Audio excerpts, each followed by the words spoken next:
जय श्री कृष्णा दोस्तों। राधे राधे। कैसे हैं आप सब लोग। दोस्तों, आज मैं आपको अश्विन माह के कृष्ण पक्ष में आने वाली एकादशी के बारे में बताऊंगी। दोस्तों, अश्विन माह के कृष्ण पक्ष की एकादशी तिथि को इंदिरा एकादशी का व्रत रखा जाता है। अश्विन का कृष्ण पक्ष पितृपक्ष के नाम से जाना जाता है और इसमें पितरों के लिए श्राद्ध, तर्पण आदि करते हैं।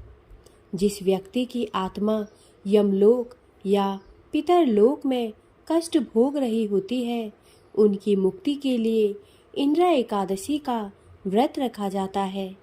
भगवान श्री कृष्ण ने युधिष्ठिर को इंदिरा एकादशी व्रत के महत्व को बताते हुए कहा था कि इंदिरा एकादशी का व्रत पितरों को अधोगति से मुक्ति दिलाने वाला है। इस व्रत को करने से व्यक्ति पाप मुक्त हो जाता है, उसे भगवान विष्णु की कृपा प्राप्त होती है और वह वैकुंठ में स्थान पाता है। तो चलिए आपको बताती हूँ कि इंदिरा एकादशी का व्रत कब रखा जाएगा तथा इंदिरा एकादशी व्रत की पूजन विधि, मुहूर्त और पारण का समय क्या होगा।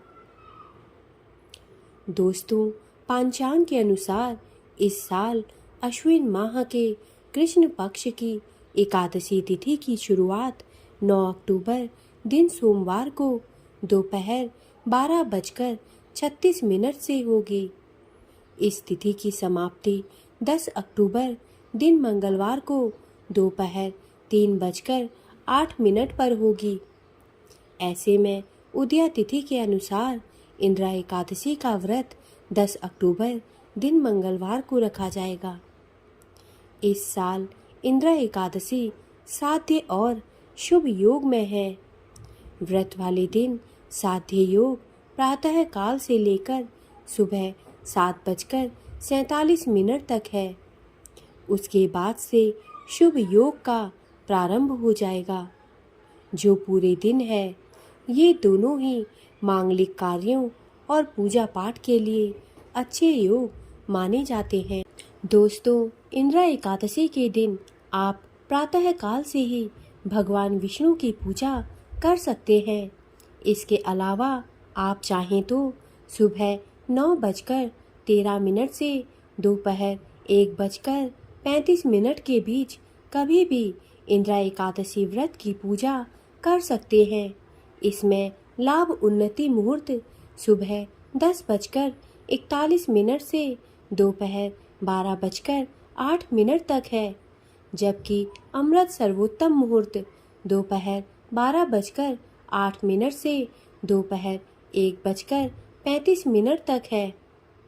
जो लोग इंदिरा एकादशी का व्रत रखेंगे, वे व्रत का पारण 11 अक्टूबर दिन बुधवार को सुबह 6:19 से सुबह 8:39 के बीच कभी भी कर सकते हैं।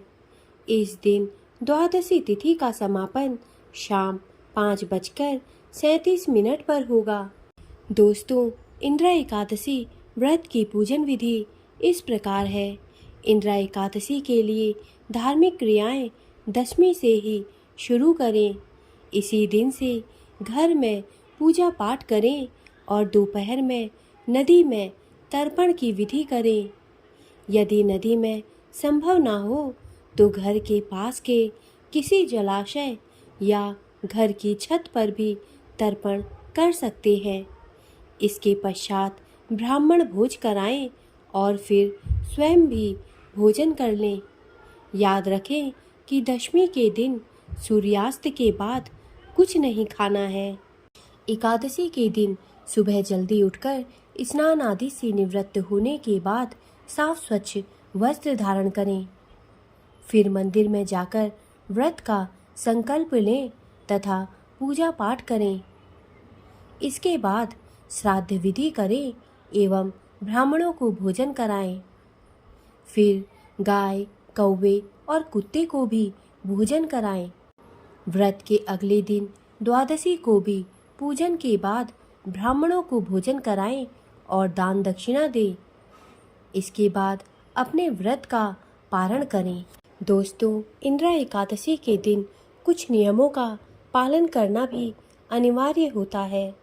इंद्रा एकादशी का व्रत दशमी तिथि से आरंभ हो जाता है, यानी यदि आप व्रत रख रहे हैं तो दशमी तिथि के दिन सूर्यास्त के बाद भोजन और जल ग्रहण नहीं करें। इसके बाद अगले दिन पूरे समय आपको व्रत रखना है। हालांकि यहाँ ध्यान देने वाली बात ये भी है कि व्रती ही नहीं बल्कि घर के अन्य लोगों को भी इस दिन चावल नहीं खाने चाहिए।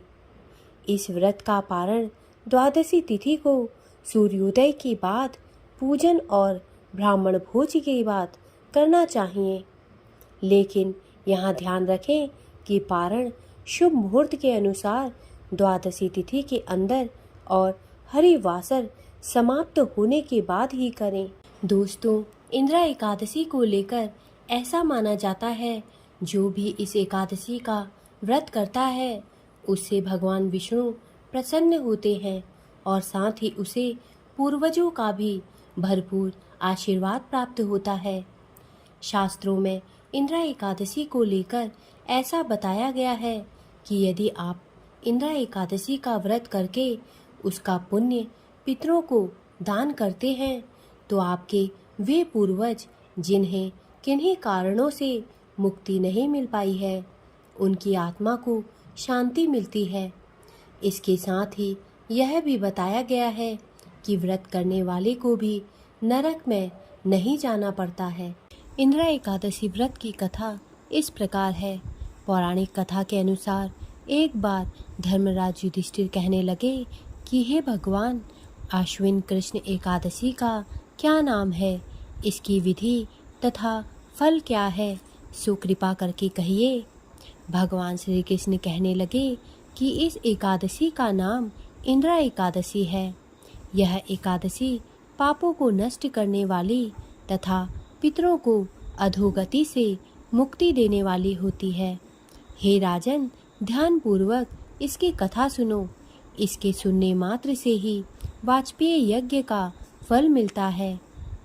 प्राचीन काल में सतयुग के समय में महिष्मती नाम की एक नगरी में इंद्रसेन नाम का एक प्रतापी राजा धर्मपूर्वक अपनी प्रजा का पालन करते हुए शासन करता था। वह राजा पुत्र पौत्र और धन आदि से संपन्न और विष्णु का परम भक्त था। एक दिन जब राजा सुखपूर्वक अपनी सभा में बैठा था तो आकाश मार्ग से महर्षि नारद उतरकर उसकी सभा में आए। राजा उन्हें देखते ही हाथ जोड़कर खड़ा हो गया और विधि पूर्वक आसन व अर्घ्य दिया। सुख से बैठकर मुनि ने राजा से पूछा कि हे राजन, आपके सातों अंग कुशल पूर्वक तो हैं, तुम्हारी बुद्धि धर्म में और तुम्हारा मन विष्णु भक्ति में तो रहता है। देवर्षि नारद की ऐसी बातें सुनकर राजा ने कहा, हे महर्षि, आपकी कृपा से मेरे राज्य में सब कुशल है तथा मेरे यहाँ यज्ञ कर्मादि सुकृत हो रहे हैं। आप कृपा करके अपने आगमन का कारण कहिए। तब ऋषि कहने लगे कि हे राजन, आप आश्चर्य देने वाले मेरे वचनों को सुने। मैं एक समय ब्रह्मलोक से यमलोक को गया। वहाँ श्रद्धापूर्वक यमराज से पूजित होकर मैंने धर्मशील और सत्यवान धर्मराज की प्रशंसा की। उसी यमराज की सभा में महान ज्ञानी और धर्मात्मा तुम्हारे पिता को एकादशी का व्रत भंग होने के कारण देखा। उन्होंने संदेशा दिया, सो मैं तुम्हें कहता हूँ। उन्होंने कहा कि पूर्व जन्म में कोई विघ्न हो जाने के कारण मैं यमराज के निकट रह रहा हूँ। सो हे पुत्र, यदि तुम अश्विन कृष्णा इंद्रा एकादशी का व्रत मेरे निमित्त करो तो मुझे स्वर्ग की प्राप्ति हो सकती है। इतना सुनकर राजा कहने लगा कि हे महर्षि, आप इस व्रत की मुझे विधि बताइए। नारद जी कहने लगे, अश्विन माह की कृष्ण पक्ष की दशमी के दिन प्रातःकाल श्रद्धापूर्वक स्नान आदि से निवृत्त होकर पुनः दोपहर को नदी आदि में जाकर स्नान करें। फिर श्रद्धापूर्वक पितरों का श्राद्ध करें और एक बार भोजन करें। प्रातःकाल होने पर एकादशी के दिन दातून आदि करके स्नान करें। फिर व्रत के नियमों को भक्ति पूर्वक ग्रहण करता हुआ प्रतिज्ञा करें कि मैं आज संपूर्ण भोगों को त्याग कर निराहार एकादशी का व्रत करूंगा। हे अच्युता, हे पुंडरीकाक्षा, मैं आपकी शरण में हूँ, आप मेरी रक्षा कीजिए। इस प्रकार नियम पूर्वक शालिग्राम की मूर्ति के आगे विधि पूर्वक श्राद्ध करके योग्य ब्राह्मणों को फलाहार का भोजन कराएं और दक्षिणा दें। पितरों के श्राद्ध से जो बच जाए उसको सूंघकर गौ को दें तथा धूप, दीप, गंध, पुष्प, नैवेद्य आदि सब सामग्री से ऋषिकेश भगवान का पूजन करें। रात में भगवान के निकट जागरण करें। इसके पश्चात द्वादशी के दिन प्रातः काल होने पर भगवान का पूजन करके ब्राह्मणों को भोजन कराएं। भाई बंधुओं, स्त्री और पुत्र सहित आप भी मौन होकर भोजन करें। नारद जी कहने लगे कि हे राजन, इस विधि से यदि तुम आलस्य रहित होकर इस एकादशी का व्रत करोगे तो तुम्हारे पिता अवश्य ही स्वर्गलोक को जाएंगे। इतना कहकर नारद जी अंतर्ध्यान हो गए। नारद जी के कथनानुसार राजा द्वारा अपने बांधवों तथा दासों सहित व्रत करने से आकाश से पुष्प वर्षा हुई और उस राजा का पिता गरुड़ पर चढ़कर विष्णुलोक को गया। राजा इंद्रसेन भी एकादशी के व्रत के प्रभाव से निष्कंटक राज्य करके अंत में अपने पुत्र को सिंहासन पर बैठाकर स्वर्गलोक को गए। हे युधिष्ठिर, यह इंद्रा एकादशी के व्रत का महात्म्य मैंने तुमसे कहा। इसके पढ़ने और सुनने से मनुष्य सब पापों से छूट जाते हैं और सब प्रकार के भोगों को भोगकर बैकुंठ को प्राप्त होते हैं। दोस्तों, मेरे द्वारा दी गई जानकारी यदि आपको अच्छी लगी हो तो कृपया मेरे चैनल को सब्सक्राइब करें तथा मेरे वीडियोस को लाइक करें। धन्यवाद।